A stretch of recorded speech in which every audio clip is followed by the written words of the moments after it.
Hi friends, എൻ്റെ പുതിയൊരു വീഡിയോയിലേക്ക് എല്ലാവർക്കും സ്വാഗതം. ഇന്ന് ഞാൻ വന്നിട്ടുള്ളത് നമുക്ക് ചോറിന് കൂടെ കഴിക്കാൻ പറ്റിയ നല്ലൊരു അടിപൊളി പയർ തോരൻ്റെ റെസിപ്പി ആയിട്ടാണ്. അപ്പോൾ ഇതെങ്ങനെയാണ് തയ്യാറാക്കുന്നത് എന്ന് നമുക്ക് നോക്കാം.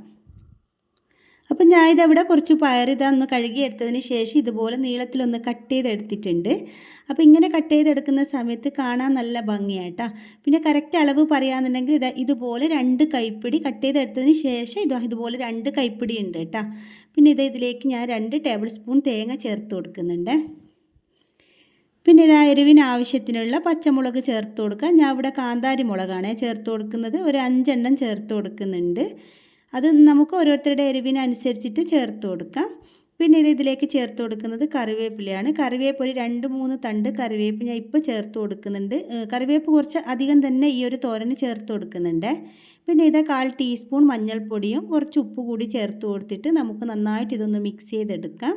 എന്നിട്ട് ഇതിൽ 2 ടേബിൾ സ്പൂൺ വെള്ളം കൂടി ഞാൻ ഒഴിച്ച് കൊടുത്തിട്ട് വീണ്ടും ഇത് നല്ലതുപോലെ ഒന്ന് മിക്സ് ചെയ്തെടുക്കുന്നുണ്ട്.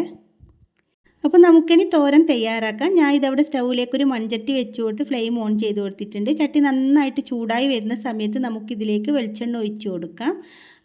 1.5 ടേബിൾ സ്പൂൺ വെളിച്ചെണ്ണയാട്ടോ ഇവിടെ ഒഴിച്ച് കൊടുക്കുന്നത്. പക്ഷേ എന്നോട് വെളിച്ചെണ്ണയ്ക്ക് പകരം ഓയിൽ ഒഴിച്ച് കൊടുത്ത് പോയിട്ടുണ്ട്. ഞാൻ എവിടെയോ എന്തോ ശ്രദ്ധിച്ചിട്ട് വെളിച്ചെണ്ണയ്ക്ക് പകരം ഓയിലാട്ടോ ഒഴിച്ച് കൊടുത്തത്. പിന്നെ ഞാനതങ്ങ് മാറ്റാനൊന്നും പോയിട്ടില്ല. അങ്ങനെ എണ്ണ നന്നായിട്ട് ചൂടായി വരുന്ന സമയത്ത് ഇതിലേക്ക് 1/2 ടീസ്പൂൺ കടുക് ഇട്ട് കൊടുത്തിട്ടുണ്ട്. കടുകൊന്ന് പൊട്ടി വരുമ്പോൾ നമുക്കിതിലേക്ക് ഒരു 8 അല്ലി വെളുത്തുള്ളി തൊലിയോട് കൂടി തന്നെ ചതച്ചിട്ട് ചേർത്ത് കൊടുക്കാം.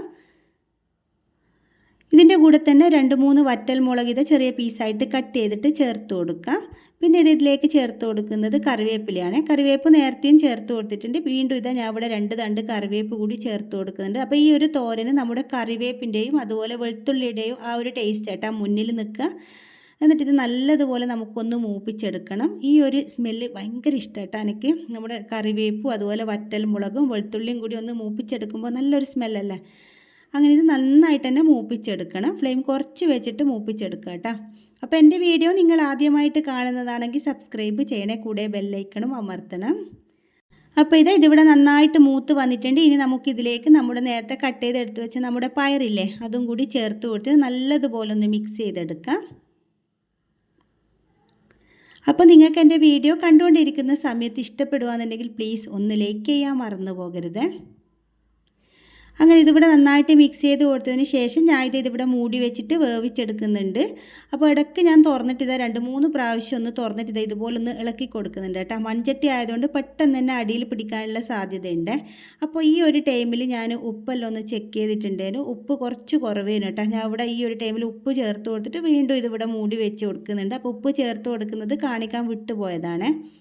അങ്ങനെ മൊത്തത്തിൽ ഒരു 7 മിനിറ്റ് കഴിഞ്ഞിട്ടുണ്ട്. നമ്മുടെ തോരൻ വെന്തിട്ടുണ്ട് കേട്ടോ.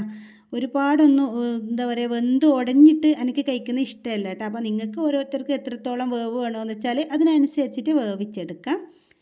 അപ്പോൾ ഈ ഒരു തോരൻ നമ്മൾ സവാളയൊന്നും ചേർത്ത് കൊടുക്കുന്നില്ല. മെയിനായിട്ട് നമുക്ക് മുന്നിൽ നിൽക്കുന്നത് നമ്മുടെ വെളുത്തുള്ളിയുടെയും അതുപോലെ കറിവേപ്പിൻ്റെയും ടേസ്റ്റ്. അപ്പോൾ നിങ്ങൾ ഇതുവരെ ഇങ്ങനെ തയ്യാറാക്കിയിട്ടില്ലെങ്കിൽ ഒരു പ്രാവശ്യമെങ്കിലും പയറൊന്ന് ഇതുപോലെ തയ്യാറാക്കി നോക്കണേ. നല്ല അടിപൊളി ടേസ്റ്റ്. നമുക്ക് പെട്ടെന്ന് തയ്യാറാക്കി എടുക്കാനും പറ്റും. നമുക്ക് സവാളയൊന്നും കട്ട് ചെയ്യേണ്ട ആവശ്യമൊന്നും ഇല്ലല്ലോ.